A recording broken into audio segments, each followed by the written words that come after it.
अस्सलाम वालेकुम and welcome to magic academy. I am your teachers in math class मी। तो आज हम work and energy chapter Sindh board class 11th physics में से according to the STS given topics आपसे एमसीक्यूज शेयर करेंगे, जो कि इंशाल्लाह आने वाली test that is going to be conducted on the 12th of the July 2026 by the Sindh testing service Pakistan के लिए मुफीद साबित होंगे। This notes has been compiled by Magic Academy. If you want you can contact us and let's move to the lecture. Okay, तो हमारे पास सबसे पहले page number 1 है, उस पे आपसे एमसीक्यूज जो शेयर करेंगे वो वर्क के बेसिक एमसीक्यूज होंगे। कुछ डेफिनेशंस और एसआई यूनिट्स जो होंगे होंगे इस सेक्शन में आपको बताए जाएंगे। सबसे पहले the work is done. Work is done as, तो आप कैसे कहेंगे कि force multiply by displacement multiply by cos. ठीक है, तो वर्क जो है ऑप्शन नंबर बी यहाँ पे करेक्ट होगा। अगर हम बात करें एसआई यूनिट ऑफ वर्क की, तो the SI unit of work will be joule. Okay, option number be here will be the correct. Work का एसआई यूनिट जो होगा वो जूल होगा। और उसके साथ साथ MCQ number 3 is the let me increase the size of this pen, okay, so that it may be visible to me. Okay, the work done is zero when the angle between force and displacement is, तो जब force और displacement के बीच में 90 का angle होगा तो work done जो होगा वो हमारे पास जीरो होगा। Option number C here will be the correct answer for this question. And MCQ number 4 will be if force and displacement are in the same direction, अगर हमारे पास फोर्स जो लगाया जा रहा है और डिस्प्लेसमेंट भी एक ही डायरेक्शन में है, फोर्स भी एक ही डायरेक्शन में है, तो वर्क डन हमारे पास जो होगा वो पॉजिटिव होगा। ओके, उसके बाद जो है एक person carrying a suitcase walking horizontally, एक बंदा जो है वो रोड पे सूटकेस को लेके जा रहा है, यकीनन वो अगर वॉकिंग कर रहा है तो हॉरिजेंटली ही वॉक करेगा, इम्पॉसिबल है वर्टिकली वॉक करना। The work done by the upward force is, so it will be zero. Okay, work done will be the upward force, क्योंकि 90 का एंगल बन जाएगा तो it will be zero. Okay, उसके बाद जो है work is a scalar quantity. Okay, work is a scalar quantity. इसको डिफाइन करने के लिए you need only magnitude and the इनके आपको इसमें डायरेक्शन की ज़रूरत नहीं पड़ती, सिर्फ यूनिट लगाएं और मैग्नीट्यूड की ज़रूरत पड़ेगी। तो एमसीक्यूज नंबर 6 का जवाब जो होगा बी होगा। And the next MCQs is the dimensional formula for the work is option number A. And उसके बाद जो है 8 नंबर पे एमसीक्यूज है if a force of 10 newton moves a body through 5 metre the work done will be the 50 joules। क्योंकि इसको आप क्या करेंगे, सिंपली जो है वी हैव सीन दैट कि हमें इसको मल्टीप्लाई करना है, तो simply we will get the 50 joules। Okay, उसके बाद जो है हम अगर नेक्स्ट एमसीक्यूज को देखें कि work done against gravity depends on the initial and final height only. Work done against the gravity. Okay, option number B will be correct here. Okay, which is not a unit of work, इनमें से हमारे पास कौन सा जो है वो work का unit नहीं है। न्यूटन मीटर भी वर्क का यूनिट है। K G metre metre square second square is also unit, and Newton second is not the correct answer। तो ऑप्शन डी will be जो है answer okay of this question. बढ़ेंगे MCQ number 11 की जानिब। That will be from the kinetic energy. ठीक है, that will be the from the kinetic energy section.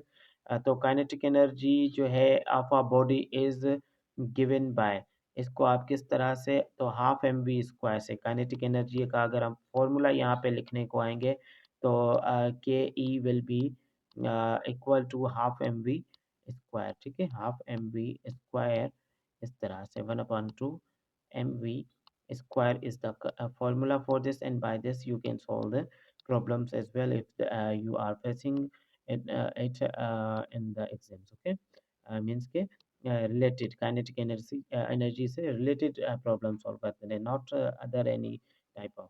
the SI unit of kinetic energy जो होगा वो जूल होगा।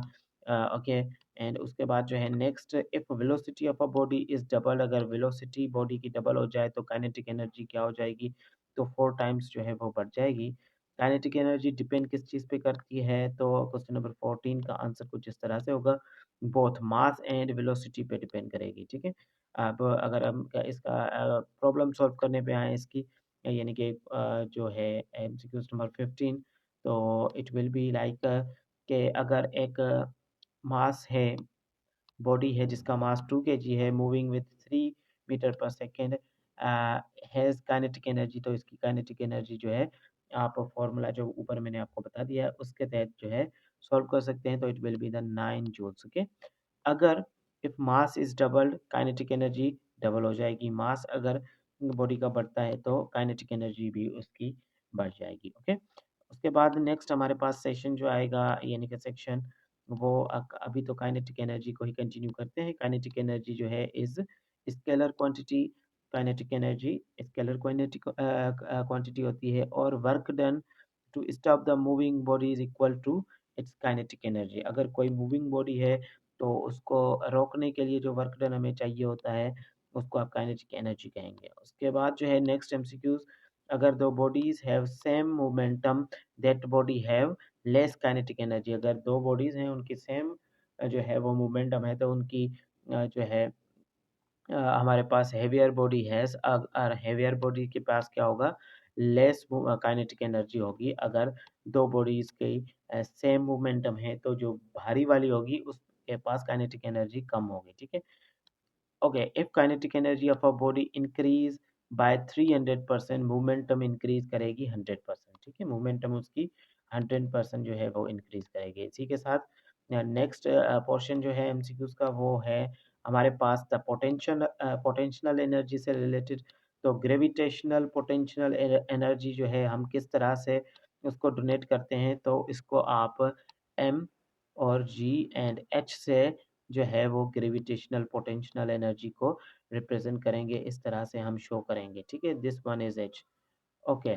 उसके बाद the SI unit of potential energy will be, तो SI unit की अगर हम बात करें तो पोटेंशियल यूनिट की सेम ही होगा, जो वर्क का होगा और काइनेटिक एनर्जी का होगा, तो it will be joule, okay. अब अगर हम बात करें elastic potential energy of a spring, तो it will be half K X, जो कि स्प्रिंग कांस्टेंट है, और स्क्वायर, ओके। अब at the highest point a thrown ball has maximum potential energy, अगर आप किसी बिल्डिंग पे या हाईएस्ट पॉइंट पे हैं और वहां से बॉल को नीचे फेंक रहे हैं, तो एट दैट पॉइंट क्या होगा, उसके पास मैक्सिमम ज़्यादा से ज़्यादा पोटेंशियल एनर्जी होगी, ओके। उसके बाद हमारे पास नेक्स्ट एमसीक्यूज है, the change in potential energy depend करता है इनिशियल एंड फाइनल पोजीशन पे ओनली, ओके। अगर कार एक एक 5 केजी की बॉडी है और उसको रेज टू 5 मीटर हाइट, तो इसकी पोटेंशियल एनर्जी जो होगी वो 490 जूल्स होगी, ठीक है।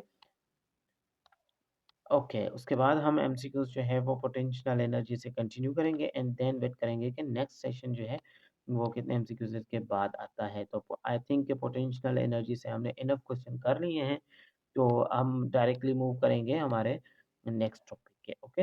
अगर आपको वो सॉल्व करने हैं तो वीडियो को पास करके पोटेंशियल एनर्जी के रेस्ट एमसीक्यूज जो है वो सॉल्व कर सकते हैं। पावर, वर्क एंड जो है एनर्जी यहाँ पे देखेंगे, तो power is defined at work done per unit time, ठीक है। पावर क्या होगा, sorry, work divided by time, ठीक है, यानी कि कितना वर्क और कितने इंटरवल ऑफ द टाइम में हुआ है, तो इसको आप पावर बोलेंगे। And the SI unit of power will be the watt, okay, watt will be the SI unit of the power, and एक हॉर्स पावर जो होता है वो जो है 746 वाट के बराबर होता है, ठीक है। ये क्वेश्चन काफ़ी मरतबा जो है वो पूछा गया है। अगर द वर्क एनर्जी जो है थ्योरम स्टेट क्या करता है, ये कहता है वर्क जो है वो बराबर है चेंज इन काइनेटिक एनर्जी के, ठीक है। उसके बाद जो है हम 35वें नंबर क्वेश्चन को देखेंगे, वो कुछ इस तरह से है कि if a machine does 500 joule work in 10 second, तो इनका इसका पावर क्या होगा, तो हम 500 को डिवाइड कर देंगे 10 के साथ, तो it will be 50 watt, okay. क्योंकि ऊपर इसके इसका मैंने फॉर्मूला जो है डेफिनेशन में ही बता दिया है, तो सिंपली जो है आपको डिवाइड ही करना है, okay, according to the definition and its formula, okay. उसके बाद अगर इंस्टंटेनियस पावर जो है वो गिवन कैसे करते हैं, तो वो हम एफ जो है मल्टीप्लाई बाय वही, ओके, इंस्टेंटेनियस पावर जो है वो डोनेट करेंगे। पावर क्या होता है? एक स्केलर क्वांटिटी है, यानी कि इसको डिफाइन करने के लिए यू ओनली नीड मैग्नीट्यूड और unit, and you don't need the means के direction to define the power. Okay, उसके बाद body of mass m moving with a velocity v has kinetic energy, उसमें kinetic energy है, work done to bring it to rest क्या होगा? तो आपको ये इस फॉर्मूले के साथ इसको जो है वो सॉल्व करना पड़ेगा, ठीक है।